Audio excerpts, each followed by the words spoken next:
are going on the chapter of integration. So what is integration and how to perform the integration and how to solve this integration chapter.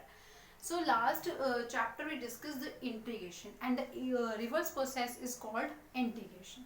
मतलब कि अगर हमें जैसे पता था कि x की पावर 4 की डिफ्रेंशिएशन क्या होती है 4x क्यूब. सो अब हमें इंटरेस्ट है ये जानने में कि 4x क्यूब का डेरिवेटिव क्या होता है, मतलब कि इसका रिवर्स प्रोसेस क्या होता है, उसी को ही हम बोलते हैं इंटीग्रेशन. इंटीग्रेशन वर्ड जो है वो कहाँ से आया, इंटीग्रेशन वर्ड जो है वो हमारे चैप्टर्स होते हैं जो इंटीग्रेटेड ऑफ कैलकुलस होता है. जैसे कि हमारे चैप्टर्स की हमारी जो मैथ्स की बुक्स होती हैं उसमें काफ़ी सारी डिवाइडेशंस होती हैं, जैसे सॉलिड और एल्जेब्रिक पार्ट, कैलकुलस पार्ट. तो ये जो कैलकुलस पार्ट का ही पोर्शन होता है उसी में ही इंटीग्रेशन होती है, तो उसी को हम ये भी बोलते हैं integrated of calculus. So let's start the students, what is integration. So आज की वीडियो में जो हम डिस्कस करने वाले हैं वो यही डिस्कस करने वाले हैं कि हमारे जो है डिफरेंस क्या है डेरिवेटिव में और हमारे इंटीग्रेशन में. मीन्स अगर हमें पहले फॉर्मूलेज पता होंगे कि इंटीग्रेशन जो है वो कैसे होती है तभी हम इसको आगे कर सकते हैं, राइट. तो सबसे पहले हम डिस्कस करते हैं कि इंटीग्रेशन क्या होता है. अगर कोई फंक्शन जो है किसी फंक्शन को किसी भी रिस्पेक्ट में कर रहे हैं एक्स के, मतलब एक्स के रिस्पेक्ट में जो हमने क्या किया है डेरिवेटिव किया था, अब हम उसका रिवर्स प्रोसेस जानने के लिए इंटीग्रेशन करते हैं. इंटीग्रेशन का वर्ड से भी मैं बता दूं कि इंटीग्रेशन मतलब इंटीग्रेट करना, मतलब कि उसको तोड़ना, अलग अलग ये भी बोल सकते हैं. तो जैसे हमारे इसमें आगे टॉपिक आने वाले हैं वो है integration by parts, integration by substitution, बहुत सारी चीजें आगे हम इसमें पढ़ेंगे. सो आज की वीडियो में हमने जो पढ़ना है वो यही पढ़ना है कि अगर साइन एक्स का डेरिवेटिव कॉस एक्स होता था तो अब कॉस एक्स का ही हमारा इंटीग्रेशन क्या होता है, ठीक है. तो अभी आप देख रहे होंगे कि मैंने इसमें फॉर्मूले लिखे हैं कि हमारे जो फॉर्मूले हैं डेरिवेटिव क्या होता है और हमारे जो है उसका इंटीग्रेशन क्या होता है. सबसे पहले हमें ये पता होना चाहिए इंटीग्रेशन को डिनोट किससे किया जाता है. जैसे हमारा डिफरेंशिएशन का सिंबल था डी बाई डी एक्स, इसको इससे डिनोट किया जाता था. हमारे इंटीग्रेशन को डिनोट किया जाता है इस साइन से, राइट स्टूडेंट्स. सो हमारे पास जो है ये साइन से ही हम इंटीग्रेशन को डिनोट करेंगे. अब हम मैं आपको एक एक करके सारा बताती हूँ कि हमारे पास डिफरेंशिएशन में क्या चीज़ थी और हमारे पास इंटीग्रेशन में क्या चीज़ आ गई है. क्योंकि अब जब हम क्वेश्चंस करते हैं तो हमारे पास ये कंफ्यूजन रहती है कि हमने वहाँ पे क्या किया था, क्योंकि डिफरेंशिएशन हमने करी, this is a new chapter, but integration जो इसका रिवर्स है तो हमें कुछ प्रॉब्लम्स आती हैं, ठीक है. अब जैसे हमने, इसीलिए मैंने डिफरेंस लेके आई हूँ साथ में कि डिफरेंस मतलब क्या है. वहाँ पर हम कोई भी कांस्टेंट नंबर, सी मीन्स यहाँ पे कांस्टेंट नंबर, जैसे कि लाइक ए या 4 या 5, कोई भी कांस्टेंट नंबर का डेरिवेटिव जो है वो 0 होता है, यू नो दैट. और अब हमारे पास क्या है, इंटीग्रेशन कर रहे हैं. इंटीग्रेशन जो है 0 की सेम, अब हम उल्टा कर रहे हैं ना, मैंने बोला ना हम उल्टा सीख रहे हैं. अब कांस्टेंट का जो हमारा डेरिवेटिव होता है वो 0 होता है. अब हम जान रहे हैं कि 0 का इंटीग्रेशन क्या होता है. सो 0 का इंटीग्रेशन हमारा होता है एक कांस्टेंट नंबर, राइट. अब हमने वहां पर डेरिवेटिव्स में पढ़ा था कि हमारा जो x होता है, x का डेरिवेटिव क्या होता है. देखो यहाँ पर इस चीज का मतलब होता है with respect x, with respect x. तो x का मीनिंग होता है इज इक्वल्स टू 1. वहां पर हम ये डेरिवेटिव पढ़ते थे. अब यहाँ पे उल्टा है, यहाँ पे 1 का इंटीग्रेशन x होता है. ये चीज ध्यान रखो कि वहां पे 1 अगर हो जाता था तो 1 कांस्टेंट में आता था, और कांस्टेंट मतलब कि डेरिवेटिव उसका 0 हो जाता था. और यहाँ पे 1 का हमारा इंटीग्रेशन क्या होता है x प्लस सी. सी हम क्यों लिख रहे हैं, सी यहाँ पे कांस्टेंट को लिखते हैं और ये हम इंटीग्रेशन के सब क्वेश्चंस में साथ साथ लिखते हैं कि ये हमारा सी कांस्टेंट है, ठीक है. अब हमारे पास थर्ड चीज वहां पे थी kx. तो k होता था, kx से मीनिंग अगर हम 4x का डेरिवेटिव कर रहे हैं तो 4x का डेरिवेटिव क्या होता था 4, क्योंकि x का डेरिवेटिव हमने ऊपर पढ़ लिया 1 होता था. तो यहाँ पर हमारे पास वही नंबर आ जाता था, तो मैंने kx का k लिखा.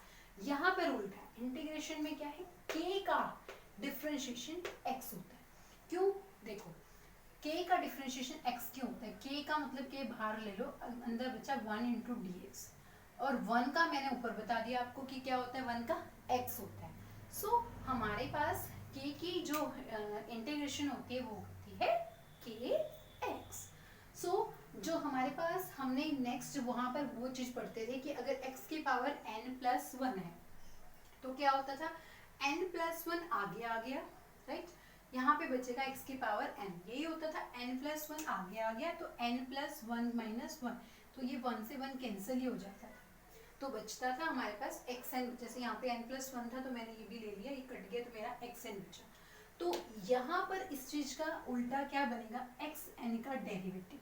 मेन चीज जो यहाँ पर हमने पढ़नी है ना वो यही है कि वहां पर जो है हम पढ़ते थे कि x के पावर 4 का डिफरेंशिएशन हो जाता है 4x³, 4 आके x³, मतलब कि यहाँ पे क्या था कि हमारे पास डेरिवेटिव होता था xn का डेरिवेटिव हमारा होता था nxn-1। यहाँ पर हम इसका अगर हम इसकी क्या कर रहे हैं, इंटीग्रेशन कर रहे हैं, तो इंटीग्रेशन क्या होती है, x5/5, मतलब कि यहाँ पे इंटीग्रेशन xn की करने का मतलब है xn+1 और डिवाइडेड बाय n+1, तो वही चीज हमने यहाँ पर लिखी है कि इसका ये मीनिंग है, ठीक है, प्लस यहाँ पे क्या आ जाएगा, प्लस हमारा कांस्टेंट। अब उसके बाद जो है हम वहां पर पढ़ते थे कि log x की डिफरेंशिएशन 1/x होती है, यहाँ पर 1/x का इंटीग्रेशन जो होता है वो log x होता है। उसके बाद हमने वहां पे पढ़ा डिफरेंशिएशन जो होती है ax की ax log a होती है, यहाँ पर उल्टा है ax की integration ax divided by log a plus c। देखो अगर आपको ये चीजें नहीं क्लियर होंगी ना तो आगे कंफ्यूजन बढ़ता चला जाएगा। इंटीग्रेशन तभी क्लियर होगी ना, तभी हम कर सकते हैं जब हमें ये चीजें पता होंगी कि किसका डिफरेंशिएशन क्या होता है और इंटीग्रेशन क्या होता है। अब ex का डेरिवेटिव ex होता है, ex की इंटीग्रेशन ex ही होते हैं, एक ex ही ऐसा सिंबल है जिसकी डिफरेंशिएशन भी सेम होती है और इंटीग्रेशन भी सेम होती है। अब मेन जो है, अब हम चलते हैं ट्रिग्नोमेट्रिक फॉर्मूलेस पे। तो ट्रिग्नोमेट्रिक फॉर्मूले में हमने डिफरेंशिएशन पढ़ी है, साइन x की क्या होती है, cos x होती है, राइट। अब हमारे पास जो है उल्टा हो गया, cos x की हमारे पास इंटीग्रेशन जो है sin x होती है। देखो दोबारा कह रही हूँ, मैंने आपको स्टार्टिंग में बोला कि मैं यहाँ पे डिस्कस करने वाली हूँ इंटीग्रेशन, मतलब कि हमारा मोटिव ये था कि हमारी अगर x की पावर 4 की डिफरेंशिएशन 4x³ है, x की पावर 4 की 4x³ है, तो अब हमें जानने में ये इंटरेस्ट है कि 4x³ की इंटीग्रेशन क्या है, या इसका डेरिवेटिव क्या है, या इसका रिवर्स क्या है। तो वही चीज है, देखो sin x की डिफरेंशिएशन cos x है, तो cos x की cos x मतलब कि ये जो आया है cos x की इंटीग्रेशन क्या होगी, तो cos x की इंटीग्रेशन हमारी होती है sin x। देखो मैंने बोला ना उसका उल्टा ही होता है, ट्रिग्नोमेट्री में बिल्कुल भी कंफ्यूज नहीं होना, sin x की cos x से सिंपल से याद रख लो कि cos x की sin x होती है, राइट। उसके बाद हमारे पास हमने पढ़ा वहाँ पे कि cos x का डेरिवेटिव माइनस sin x होता है, यहाँ पर उल्टा आ गया, यहाँ पे कह रहा है कि sin x का इंटीग्रेशन माइनस cos x होता है। वहां पर हमने पढ़ा tan x का डेरिवेटिव सेकंड स्क्वायर x होता है, यहाँ पर हम पढ़ेंगे सेकंड स्क्वायर का डेरिवेटिव इंटीग्रेशन जो है tan x होता है। वहां पर हमने पढ़ा माइनस cot x का जो हमारा डिफरेंशिएशन होता है वो क्या होता है, cos सेकंड स्क्वायर x होता है। यहाँ पे हम कहेंगे cos सेकंड स्क्वायर x की जो हमारी इंटीग्रेशन होती है वो क्या होती है, माइनस cot x, और हमारे पास सेकंड x का डेरिवेटिव होता है सेकंड x tan x, और इंटीग्रेशन क्या होती है सेकंड x tan x की सेकंड x। सो और हमारे पास अभी एक और रहता है ना cos सेकंड x का,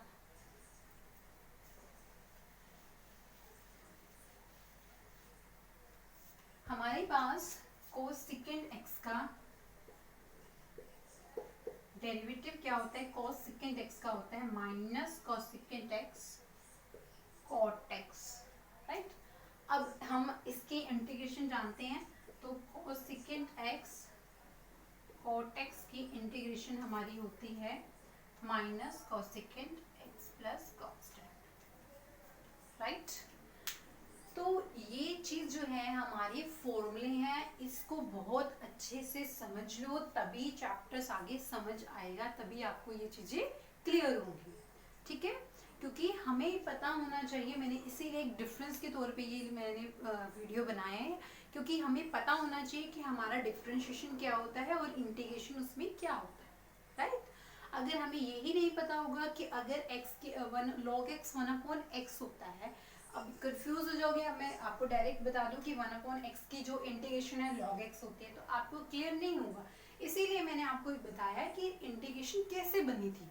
इंटीग्रेशन क्यों होती है? यही होती है कि log x 1/x है, तो हमारा मेन कारण है कि हम ये जानना चाहते हैं इसकी उल्टा, मतलब कि इसकी इंटीग्रेशन क्या होगी। ठीक है, तो वही चीजें हैं, बस वो थोड़ा सा रिवर्स होती रहती है। ठीक है, अब हम इससे रिलेटेड कुछ क्वेश्चंस डिस्कस करते हैं।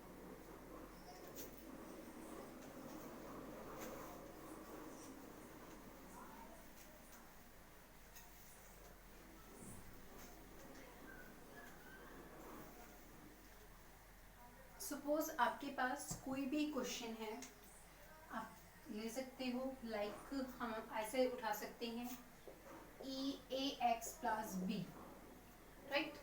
EX का तो सेम ही होता है, हम कोई और स्टेटमेंट ले लेते हैं, हम ले लेते हैं 2x प्लस 3 की पावर 2 इंटू dx, राइट। तो अब देखिए क्या होगा, 2x प्लस 3, 2 प्लस 1, 2 प्लस 1, क्योंकि यही था ना, एक्स एन क्या होता है, एक्स एन प्लस 1 और एन प्लस 1 होता है।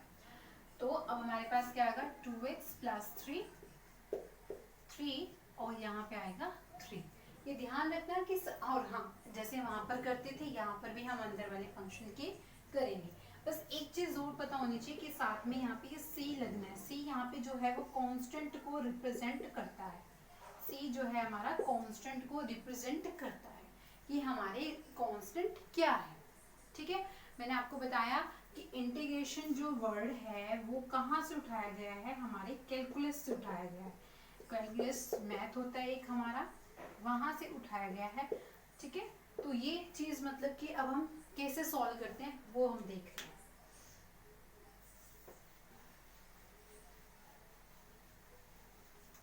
अब जैसे कि हम यहाँ पर कोई भी क्वेश्चन उठा लेते हैं, लाइक हमने ले लिया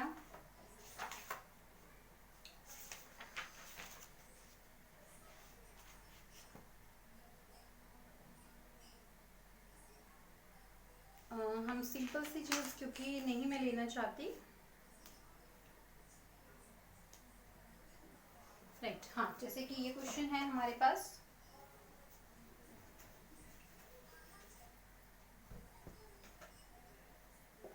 EX plus 3 cos x minus 4 x cube plus 2। ठीक है, अब देखो जी, इसके हमें इंटीग्रेशन करनी है। अब देखो बेटा, इंटीग्रेशन जब हमें करनी होती है ना, तो हम इसको पहले डिफरेंशिएट अलग अलग करके लिखते हैं कि हमने ये काम करना है इसमें।